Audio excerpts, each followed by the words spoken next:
Tianbao Fu Yao Lu. Chapter 195. The Yao King ascends to the throne. The inside of Tianluo mountain was packed with the dark masses of the Yao tribes. So many Yao both flew and ran inside, and yet they scattered like grains of sand into the ocean once they entered. Never mind filling up the place, after they gathered into 4 square formations that decorated this vast mountain, they seemed like nothing more than 4 chess pieces on a board. A large, empty patch of land had been cleared out in the most open part of the cavern. The Kun god returned to his original form, hovering in the air above the lake in the north. Yu Zayun stood to the south, her form exceedingly small as she led the 100 beasts. The king of the corpse ghosts that fell in battle stood to the west, at the head of the troops under his command. Qing Xiang and Hung Jun walked past the gathered Yao. There were almost 300,000 avian and land-bound beasts, aquatic tribes, and corpse ghosts that stood in this huge underground karst cavern. It was silent around them, and not even a single bird chirped. The exorcists came to a stop behind the gathered Yao. Li Jinglong lifted a hand, and the rest of them stopped in their tracks. Hung Jun followed Qing Xiang, walking towards the center of that vast, empty patch of land. He suddenly turned back and looked towards Li Jinglong in the distance. The vast gathering of Yao separated them as they met each other's eyes, and in that moment, Li Jinglong suddenly felt as if Hung Jun had become impossibly foreign to him. Go to the center, and face the Kun god in the north. As soon as he finished speaking, Qing Xiang transformed into the golden-winged great peng, spreading its wings as it flew into the air, towards the region where the winged birds were at. There, 10,000 birds stood at attention. Hung Jun, however, stopped, looking at Li Jinglong from far away.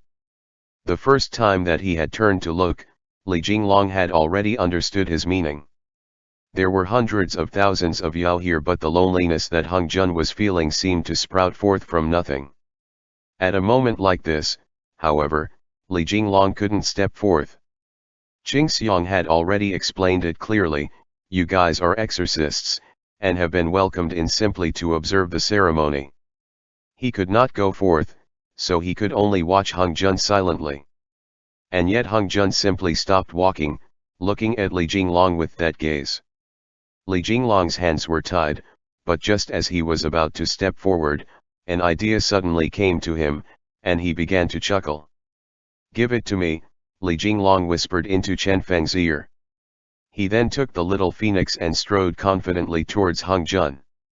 Hung Jun waited for him, all the way until he came to Hung Jun's side, still bearing the little phoenix. A wave of murmurs swept through the Yao tribes, but because Li Jinglong was gently cupping the phoenix in his hands, no Yaogwai stepped forth to voice any objections. Let's begin, Hung Jun said. Exorcists cannot come here, the Kun god said sternly. I said, let's begin, Hung Jun replied. He is in charge of protecting Gui Lai. Gui Lai is also one of us, isn't that right? Let us begin. The corpse ghost king's voice echoed through the vast cavern. Li Jinglong glanced at the corpse ghost king. The Yao tribes were absolutely silent, before the Kun god finally said, then let us begin. Li Jinglong, you are the only mortal to have ever stood by the Yao king's side as the Yao tribe's capitals were built. I hope you will remember this well. Just as Li Jinglong was about to reply, he suddenly realized something was wrong. Being built. How were they going to build it? Were they going to use magic to build a sacred land? But before he could ask, despite Hung Jun's face also being filled with confusion, the Kun god's body began to glow with a blue light. The golden-winged great peng suddenly spread its wings and let out a long cry. The king of the corpse ghosts that fell in battle let out an enraged roar, and red sparks of his energy flew off him. Yu Zayun followed behind, letting out a shriek. Then, all of the Yaogwai throughout the cavern gathered their magic power at the same time. Through the gouges in the earth, energy flooded past swiftly, and the power of the earth vein seeped into the ground.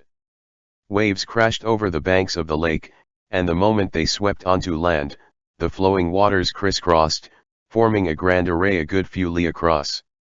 All of the exorcists were immediately stunned speechless. Amidst the blue light, Yuan Kun's primordial spirit left its body, and he was chanting an odd incantation. It sounded as if the sounds were only being produced from the quavering of his throat, and the Carpio was instantly startled awake by that. It hurriedly ran out. The blue light engulfed the entire cavern, and the glow in the Yao King's bodies reached their peak. The array came into existence and began to spin, while the 4 Yao Kings all poured their magic power into the array, filling it to the maximum. An odd sigil, however, flashed in the center. Hung Jun! Qing Xiang shouted. The pentacolor sacred light.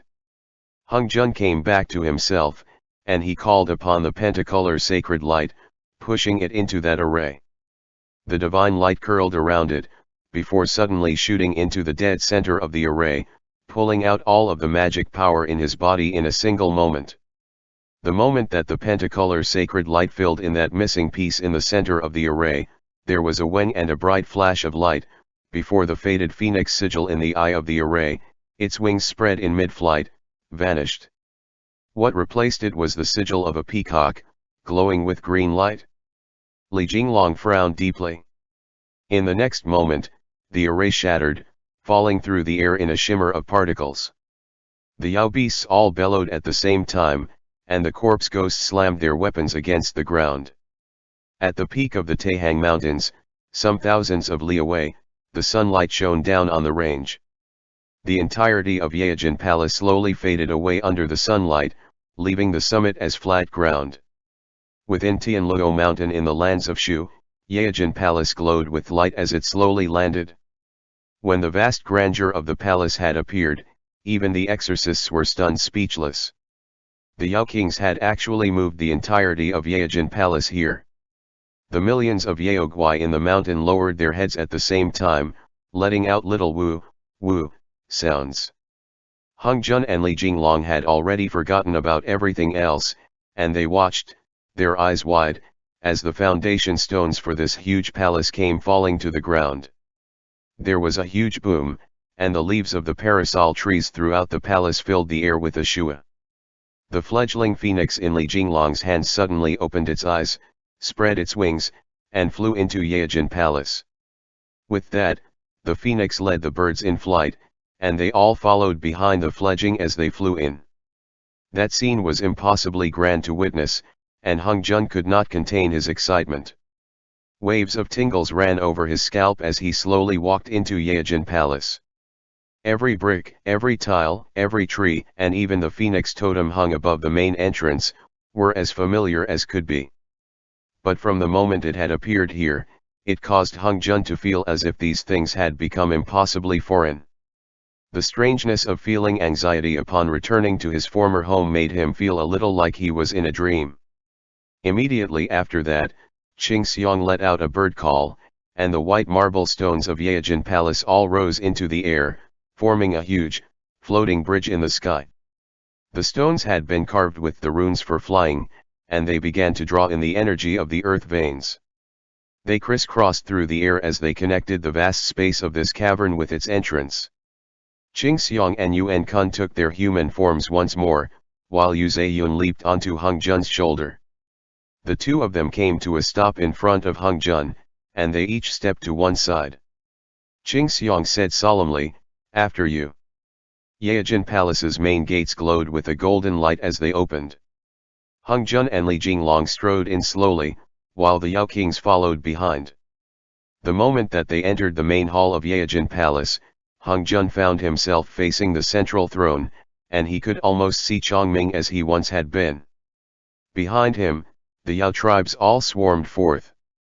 The Yao Kings led the rest of the Yaoguai in kneeling, leaving only Li Jinglong still standing beside him. He turned to look at Li Jinglong, who let go of his hand and gestured for him to go, before he walked to one side of the throne. Hung Jun stood in front of the throne, before turning around. Above the central throne, Chongming's phoenix sigil flashed, and the symbols on the three thrones disappeared as they rearranged themselves. The symbol on the central throne became that of a phoenix in flight, looking as vivid as if it was alive, and a ball of fire circled around it. "Long live your majesty! Long live, long live!" Qing Xiang knelt first with one knee to the ground, while the Yao tribes wished him a long life at the top of their lungs. From the inside of the hall outwards, the black mass of Yaoguai all knelt. The Carpiao stood at the entrance outside the palace, together with the rest of the exorcists, and felt 100 emotions at once. "How does it feel?" Chu Yangxi asked snidely. The Carpiao shook its head confusedly. Everyone's hearts were filled with a complicated jumble of emotions. Hung Jun was silent for a moment, before he said, "At ease." The 4 Yao kings stood in front of Hung Jun. Qing Xiang was originally one of the 3 saints of Yaojin Palace, so one of the thrones was his by right, but he did not sit by Hung Jun's side. Instead, he led the avian tribe in pledging their allegiance to Hung Jun. The Yao seemed to all be waiting for Hung Jun to speak. Hung Jun was silent for a long while, before he glanced at Li Jinglong and said quietly, "Everyone, thank you for your hard work throughout this journey. I hope that this place can become our eternal home." The Yaoguai saluted him once more. Qing Xiang frowned deeply, and he unconsciously met Li Jinglong's eyes. In that single second of eye contact, they seemed to have found themselves at odds. He was waiting for Hung Jun to speak, and he was asking silently, "Will there come a day when the Yao tribes regain the divine land?" But simply by standing there, Li Jinglong served as a clear answer. With that, Qing Xiang did not wait any longer, nor did he move to force Hung Jun's hand. He knew that if he did not speak, this situation would sink into a silence that no one could break. He turned to address the gathered Yao. "From today onwards, all the tribes will have their own section of land within the sacred land portioned out to build your own regions. Yaojin Palace will serve as the central region." The Yaoguai of the various tribes under each Yao king's command bowed and took their leave. Hung Jun had vague impressions of many of the Yaoguai. He had seen them when he had been fighting back against An Lushan, so the 4 Yao kings had probably all taken them under their commands when they surrendered. After that, the 4 Yao kings remained in the palace, as if they were waiting for Hung Jun to give them an order. Hung Jun glanced at them, before saying, "Let's leave it at that for now." With that, the Yao kings took their leave as well. Only Hung Jun and the exorcists remained.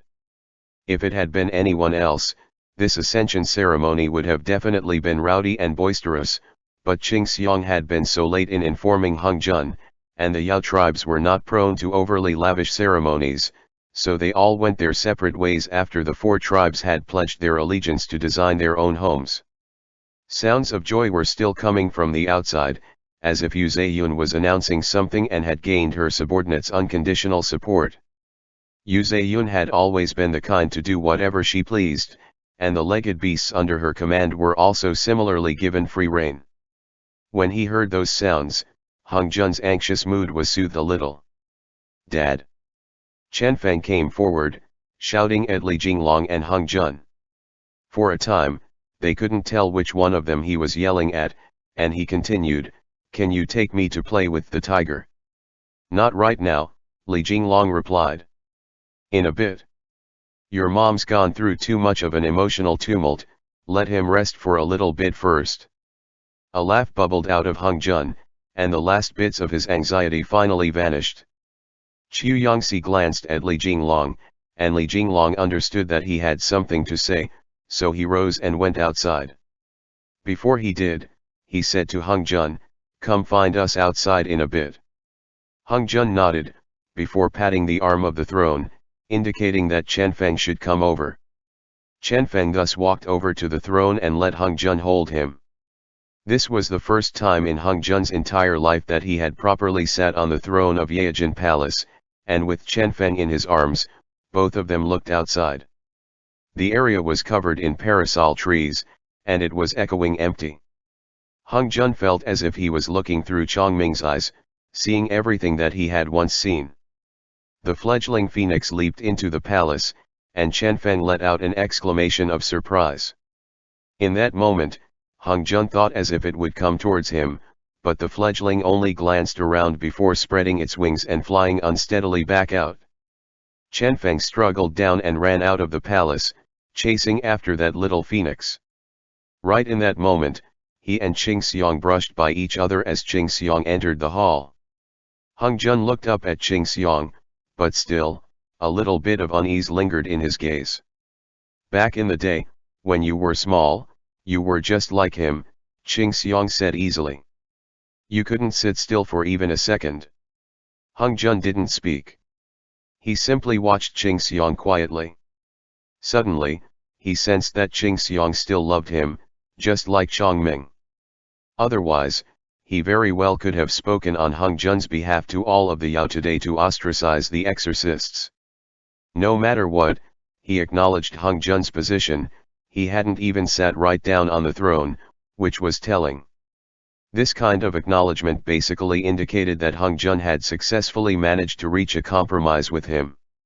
Now, Qing Xiang slowly walked forward, before turning to sit on the golden-winged Great Peng throne next to Hung Jun. An even longer time ago, when your dad and our big brother were both still here, Qing Xiang said, hunching over slightly and pressing his fingers to each other as he looked out of the hall, the three of us would sit like this from time to time, allowing them to worship us. Why didn't you sit down just then? Hung Jun asked. Qing Xiang smiled. These Yao tribes shall be your Yao tribes, and this land shall be your divine land. Why would an old man like myself try to get in on the fun as well? Hung Jun replied quietly, but I won't live long like you all will. Some tens of years are enough to accomplish many things, Qing Xiang replied absent-mindedly. The key lies in whether or not you wish to do them. Hung Jun was silent for a moment, before saying, Qing Xiang, why don't you be the Yao King? I can't take on this title. I don't even know any of their names, nor do I know how I am supposed to lead them. I feel like under my reign, the Yao tribes won't live better lives than they currently are, nor do I have the ambition to do so. Chongming chose you, Qing Xiang said mildly. The Fox King and the Ghost King have also acknowledged you. And what about you? Hung Jun asked. Qing Xiang did not reply. Hung Jun suddenly added, to you, is achieving the goal of restoring the Yao tribes to their former splendor more important, or am I more important? This time, Qing Xiang did not hesitate. He said firmly, of course it's you. Hung Jun turned to look at Qing Xiang, but Qing Xiang did not look at him. Instead, he gazed out past the hall, lost in thought. Hung Jun, Qing Xiang said, I will not remain here for very long. Hung Jun. Qing Xiang continued, 350 years from now, I shall be reborn into this world as a human. Hung Jun let out a breath in relief. There's still more than 300 years. Qing Xiang said distantly, to be born as the golden-winged Great Peng, yet reincarnated as a human, is something that seems impossible. Hung Jun asked quietly, is that your destiny? A hint of confusion appeared in Qing Xiang's eyes, and finally, he continued, to me, perhaps it is. Perhaps this is retribution against me, because I wish to slaughter the humans and let the Yao tribes once again rule over the divine land. Hung Jun, you didn't need to do that in the first place. What do you know? Qing Xiang suddenly turned his head and looked at Hung Jun. Hung Jun's words dried up. Qing Xiang continued, you have never even seen this world in its entirety, you've only been to a few places. You do not understand how the Yao tribes live their lives. You simply like to stay with your human companion day in and day out, dirtying yourself with the dust of the mortal realm. Hung Jun.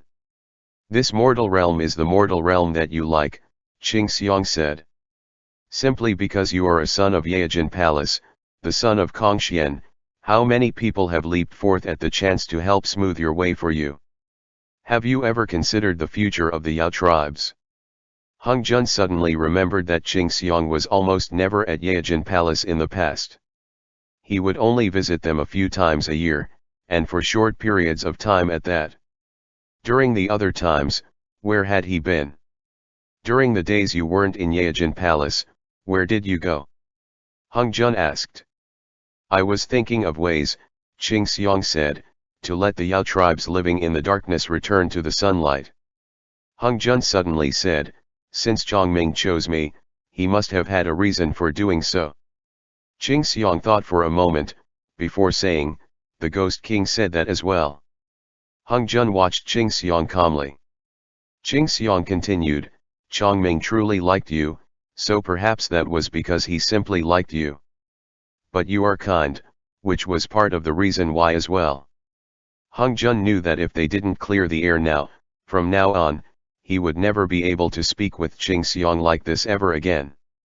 I've been thinking about this since a while ago, Hung Jun said, after a moment of thought. There are two paths to take. 1. I give the position of the Yao King to you. You shall lead them. But from today onwards, perhaps I will only be an exorcist, but there will come a day where we will be forced to draw our weapons on each other. No emotions could be seen on Qing Xiang's face. 2. If you let me sit here, then you will have to listen to me, Hung Jun said. I shall not start wars with the humans. At least, during the years that I'm still alive, the Yao tribes and the humans will not slaughter each other. Did Li Jinglong teach you this? Qing Xiang asked. Hung Jun shook his head. This was my idea. I let you into the mortal realm to hone yourself. But now that I think back, that was my mistake, Qing Xiang sighed. Is there no chance at coexistence between us and the humans? Hung Jun asked quietly. Nothing is as it was before, Qing Xiang. There is no chance, Qing Xiang replied. Sometimes, Hung Jun couldn't understand why Qing Xiang was so stubborn.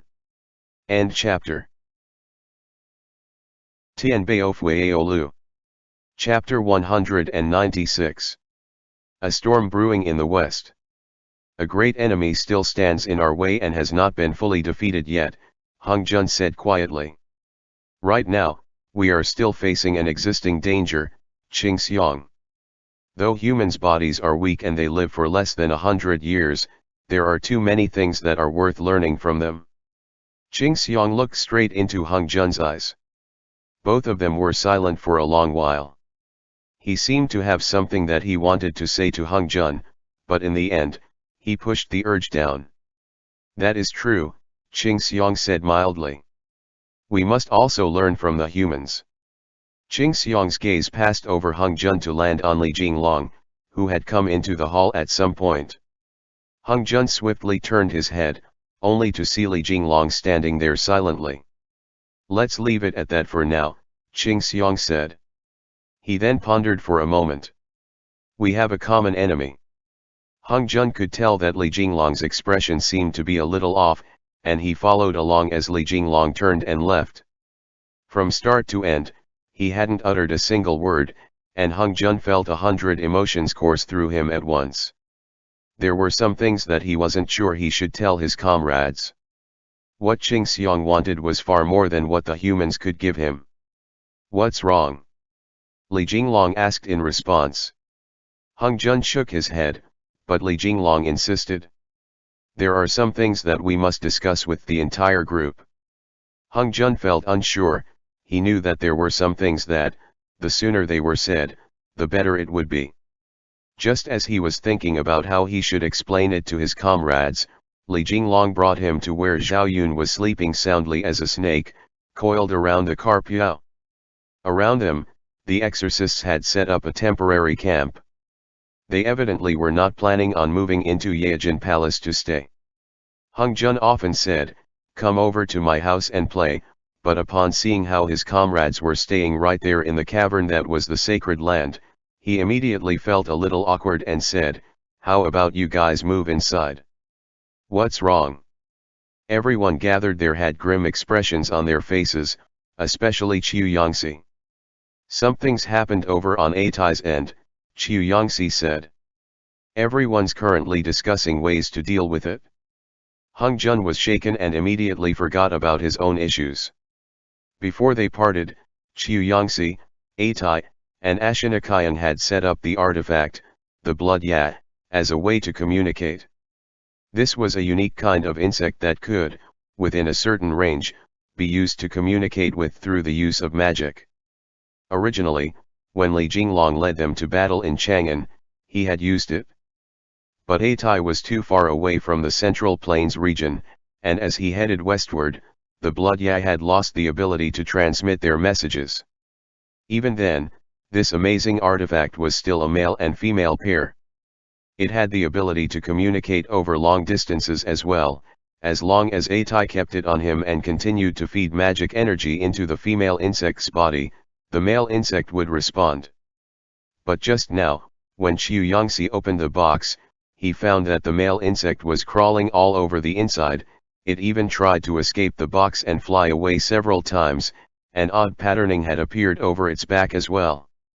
This means that they're in danger, Qiu Yangxi explained to the rest of them. The male and female blood yi require sustained magic to feed them, and if one side does not receive magic energy for a long time, it will starve to death. The other side will then sense the danger, and no matter how far away they are, it will try to figure out a way to feed it. Before they went their separate ways, Qiu Yangxi had specially reminded Atai of that, and though the exorcists were always so usually easygoing, they never cut corners when it came to the truly important things. Naturally, forgetting to feed the insect or losing the box was not something that could have happened either. The only explanation was, therefore, that it had been a while since Atai and Ashinakayan had come in contact with the artifact. We discussed and laid out the path they were taking long beforehand, Li Jinglong said, frowning. He marked out the path they were taking on the big map of the northwest, ticking off each point they would have passed after leaving the Yang Pass. Where we lost contact with them should have been somewhere in this region. With the pen, he marked out the region between the Aral Sea and Talas. They're moving so quickly. Lu Su murmured. They're very familiar with the region, Li Jinglong said, so I only gave them 2 months' worth of time. He then looked to Hung Jun, explaining, can you have the avian tribes under your command go and scout out the situation? Just as Hung Jun was about to go find Qing Xiang, Qiu Yangxi said, wait. We should agree on this first before taking any action. It won't be too late even then. Based on how this situation was looking, they would have no choice but to take a trip there themselves, and they might even have to rush along heedless of night and day as they journeyed out there. Before Hung Jun came, Li Jinglong and Mo Rijin were mainly disagreeing on whether or not they should inform Tu Raindot, and whether or not they should have Hung Jun come with them. Of course I have to go. Hung Jun protested. Lu Su piped up. I told you, he won't stay behind. You just became the Yao King, Qiu Yangxi said. It's not good for you to leave right away. Li Jinglong looked meaningfully at Hung Jun, and their comrades seemed to maintain an odd silence. A thought flashed through Hung Jun's mind. He knew that the exorcists were all preternaturally clever, and each was smarter than the last, so they had more likely than not already guessed at the conflict between himself and Qing Xiang.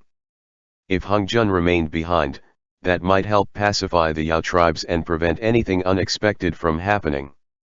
But no matter if he remained in the sacred land every day and didn't go anywhere, if Qing Xiang went behind Hung Jun's back and did something, Hung Jun would have no way to fight back.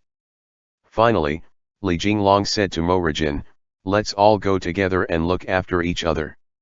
Everyone nodded at that, and Qi Yangxi asked, should we tell Daimei? Tu Raindok's original family had been great merchants from the Tuyuhan and the Talas, and as they expanded their mercantile routes westward, the Hu merchants, with Hang Ulan as their leader, had done business with them. If they notified Tu Raindok first, it was possible that they could help them in their search. But with Tu Raindok's temper, she might demand to go along as well, and that could be dangerous for her. We have to tell her. Once again, Hung Jun persisted in saying so. Li Jinglong had no choice but to say, then tomorrow morning, we'll head back to Yuzhou City first, before splitting up to prepare. Hung Jun said in reply, I'll go make the arrangements. We can set out tonight. That night, Hung Jun gathered the 4 Yao kings and informed them of the situation. Qing Xiang agreed to what Hung Jun requested and called upon a few falcons, telling them to go at top speed to search through the area out past the Angzi Protectorate. The corpse ghost king pondered for a moment, before saying, the Aral Sea region has, historically, also had Yao tribes residing there. You may be able to seek help from them as well. Within the central plains of the Divine Land, the Yao king's jurisdictions usually only extended to the Yang Pass. This was a rule that had been laid out across the span of many dynasties. Westward past the Yang Pass, not only were there no old friends, there were also no Yao that they knew of. Running westward along the Angzi Protectorate was a large swathe of desert. It wasn't until one headed southwest, where the floodplains increased, that signs of human habitation appeared once again, and after crossing over the highlands, the region from there to Atai's ancient homeland of Persia was known as Asia Minor by the Simu people. Based on the Ghost King's memories, the bloodlines within the Yao tribes of that region had mingled more amongst each other. There were descendants from Yao tribes that hailed from even further west, and sometimes Yaogwai from the east also traveled all that way to settle near the Aral Sea, near Talas, or thereabouts. You can go seek out a senior of ours named the Drought Fiend, the Ghost King explained, handing Hung Jun a blood-red Megatama. He is a beautiful man, if he is still there, that is. Qing Xiang, a beautiful man. Oh. Yu Zayun looked at the Ghost King consideringly. The Ghost King. Hung Jun. Hung Jun, a beautiful man. He also began to look at the Ghost King with a considering look in his eyes. The Ghost King replied, if you do not need it, then return the Megatama. Of course he'd need it, so Hung Jun carefully stowed away that Megatama. The Ghost King continued, please also greet him on our behalf. When they walked out of Tianluo Mountain, the moon had already risen halfway into the sky. The exorcists stood as a group at the pier on the southwestern side of the Wu Ridge, where the river ran relatively slowly. They were getting into the boat. Morrigan and the rest of them were still discussing, but when Hung Jun walked out, they stopped talking and prepared to set out. Let's set out, Morrigan said from on the boat. Hung Jun stood on the pier, turning to look at the Wu Mountains. Through the long night, a faint hint of moonlight illuminated the mountains and valleys of the Shulands. The peak of the goddess stood as the tallest of the mountain range, and she looked off into the distance. Behind the peak, within Tianluo Mountain, a vast quantity of Yaogwai were gathered, but there was no feeling of dense Yao Qi like it had been in Chang'an. Rather, the scenery appeared ethereal and mystical. Throughout all of this, Li Jinglong had remained by his side. He hadn't asked a single question, but Hung Jun could tell that in these past few days, his comrades' topic of discussion must have circled around the Yao tribes. They weren't, however, willing to make him worry. He sighed and turned to board the ship. The river's waters ran swiftly, and the large boat traveled upwards against the current. A day later, they arrived in Yuzhou.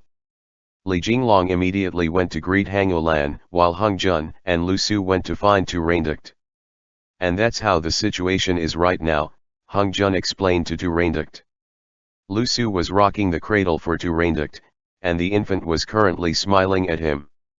Chen Feng stood off to one side, watching, before he reached out and pinched that infant's face with his fingers. You can't pinch, Lu Su said, grabbing Chen Feng. He'll drool. After Tu Reinduct heard all of that, she said calmly, I understand. Hung Jun tried to comfort her. Say as I, don't worry, everyone is. I figure they've been betrayed, Tu Reinduct replied, frowning. Hung Jun. Finding Tu Reinduct had indeed been the right move. There were some things that only she knew about. By who?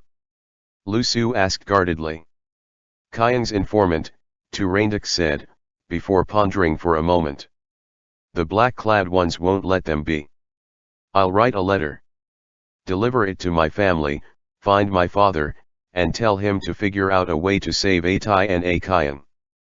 Though the Sasanian Empire that Atai and Ashanakayan had lived in the past had long since died out, remnants still survived amongst the people.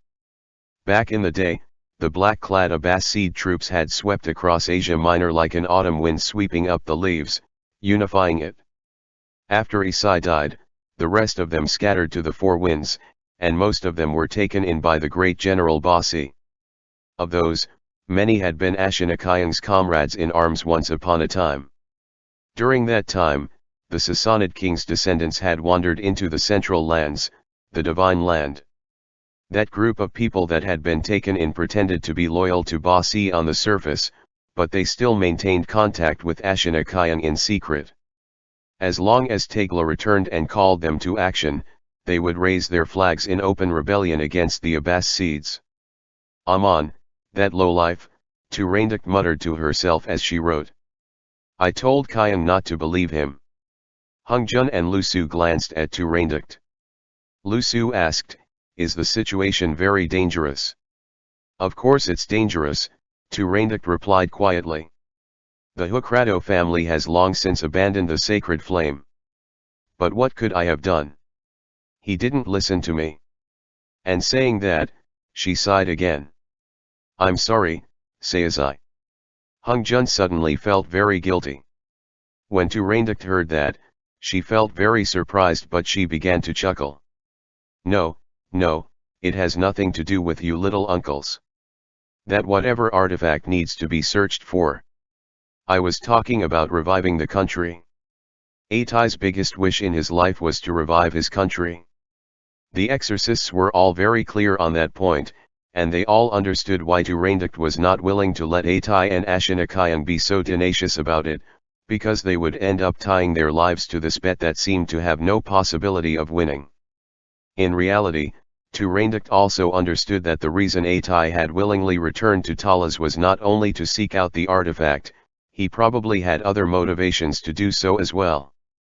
After they finished, Hungjun retrieved the letter and walked out with Lusu. It just so happened that Hangolan had already finished his preparations for the group as well. He assigned them a caravan member to translate for them, and the carts had been loaded up with 4 boxes of silks and brocades and a box of tea leaves to be transported. He had even made up a fake identity so that he could see them off to the west. Before they headed out of the Yang Pass, they would move forward at top speed, but after entering Talas they would switch to taking a large cart. If they were fast, they would be able to make it in a month. They could only hope that Atai and Ashanakayan would be able to hold out until then. Come, say goodbye to everyone, Li Jinglong said to Chen Feng, before picking him up and patting him on the face. Chen Feng was making a fuss, shouting, I want to go with you. But everyone was weighed down by their thoughts, and none of them had the patience to reply to him. Hungjun knelt down, one knee to the ground, as he hugged Chen Feng and stroked his head, saying, Be good, we'll be back right away. Chen Feng watched Hungjun with a face filled with deep suffering. Do you not want me anymore? Hungjun. When he heard those words, Hungjun immediately melted, and he almost brought Chen Feng along. Tears even welled up in Chen Feng's eyes. The corners of Chu Yangxi's mouth twitched, and he said, This brat's lying to you. Look, he can't stop his lips from twitching. Chen Feng hurriedly said, I didn't. Hungjun said, He's just 4 years old. How would he understand any of this? Morajin was currently helping the merchant caravan load their carts, and after he finished, he glanced hastily at Chen Feng, before saying, That day, I also overheard you and Zhao Zilong discussing how to trick your dad into buying candy for you. Brat, don't pretend. Chen Feng immediately hid his face in his hands and ran away. Everyone began laughing at that. Not long after, the caravan had finished packing up. Inside a chest of silks and brocades, Li Jinglong found Chen Feng, and he ignored his loud shouts and cries as he carried him out. He and Hungjun went to go find Hangolan, so that they could leave this brat with him temporarily. Listen to this, uncle, Li Jinglong said to Chen Feng. We'll be back in just a few days. Chen Feng looked at Hungjun pitifully, but Hung Jun simply kissed him on the face. "We'll bring you stuff when we get back. Zhao Zilong will be by very soon to keep you company." Li Jinglong had a million requests to make, and he had Hang Olan make sure that in the 24 hours before their group left, he would never let Chen Feng out of his sight.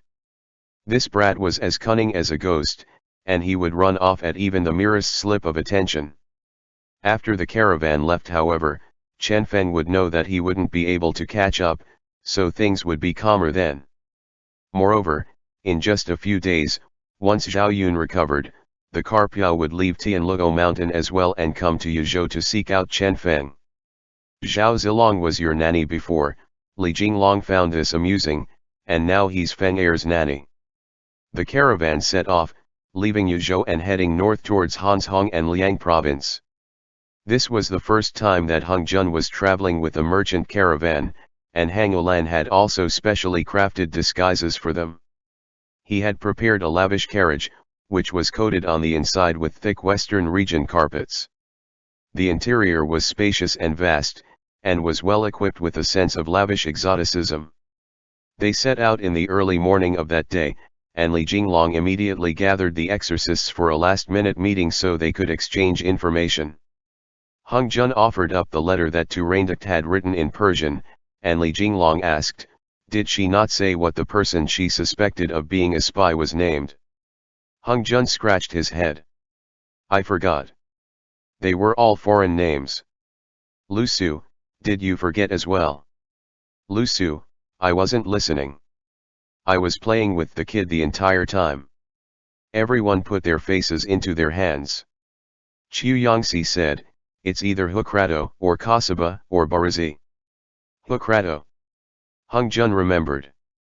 That person was called Aman Hukrato. Chu Yangxi and Li Jinglong exchanged a glance, and Li Jinglong said, the lion of the Sassanids. Later, he switched sides to join the Abbasids. He's a young man, and back then, he fought a battle against the Angzi Protectorate. Right now he is the leader of the Caliph's armed escort. You know all about him? Lu Su asked skeptically. Li Jinglong thought for a moment, before saying, if I set my mind to it, I can end up with some good information. Hung Jun thought about how he never heard Li Jinglong mention this before. They had rarely discussed the situation in the western regions or other countries at all. Li Jinglong could tell what he was thinking, and he replied, Atai is our brother, and discussing the Abbasids and Sassanids in front of him is something that will cause him to feel as if he's being criticized or that we're being too nosy, which is why I've never mentioned it before. The city of Talas had once been one of the great centers of Zoroastrianism, and along with ancient Ctesiphon and Baghdad, had been named the three main cities of Asia Minor. At its peak, Zoroastrianism had spread across the entire Sasanian Empire, but after fighting with Islam, it was Islam that had won completely in the end. The Zoroastrian disciples in the area had slowly turned away from it and converted to Islam instead. The war between the Sassanids and the Arabs, in the end, had been a war brought about by their differences in religion. After Chu Yangxi explained, everyone found it hard to understand. After all, this was just too different from the customs of the Central Plains. To a country like the Great Tang, where many different peoples mingled together and many different religions flourished as numerous as the blossoms on the ground, this was far too difficult to imagine. The conflict between the different branches of Buddhism has never gotten to this powerful of a stage either, Lu Su said, frowning. I saw all kinds of temples in Chang'an and Luoyang, Hung Jun said. Even within our exorcism department, we all believe in our own things, right? Hung Jun and Lu Su were Mahamayuri and the Deer King, and were therefore disciples of Buddhism. Chu Yangxi cultivated both in Buddhism and in Daoism, and his talismans and his dragon-subduing arts were secret arts of Daoism. The Shiwei people that Mo Rijin belonged to believe in shamanism, while Li Jinglong didn't even know what he'd be considered as believing in. The exorcism department's various religions were all mixed together, and as soon as they fought, they all summoned their own gods to earth. The Great Tang has never forced a religion upon its citizens, Mo Rijin replied easily. You can believe in whatever you want. Chu Yongxi replied, that's why we become powerful. End chapter.